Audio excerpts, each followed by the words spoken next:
Sawa ka na ba sa adobo o tinolang manok? Subukan mo naman itong sinabawang manok with pechay. Tamang-tama, may na-harvest si Mami na pechay sa kanyang garden. Fast forward, ayan nakahanda ng ating gagamiting ingredients. For today's video, ako po ang magluluto at tuturuan po ako ni Mami. Buksan na po natin ang kalan at hintayin po nating uminit ang kawali. And then maglagay lang po tayo ng tamang dami ng mantika. Ilagay na po natin ang ating luya. Haluin natin ito at isunod natin ilagay ang bawang. Huwag na natin patagalin at ilagay na din natin ang ating sibuyas. At syempre, ang panghuli ay ang kamatis. Halu-haluin lang natin ito at hintayin natin itong maging translucent.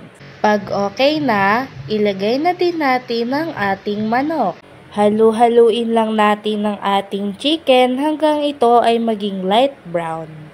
Maglagay na po tayo ng patis. Tansyahan lang ito guys, tikman na lang natin mamaya kung anong kulang. Habang ginigisa natin, maglagay na din po tayo ng paminta para kumapit na ang lasa sa ating chicken. Hindi ko na pala nabidyohan ang paglagay ko ng tubig.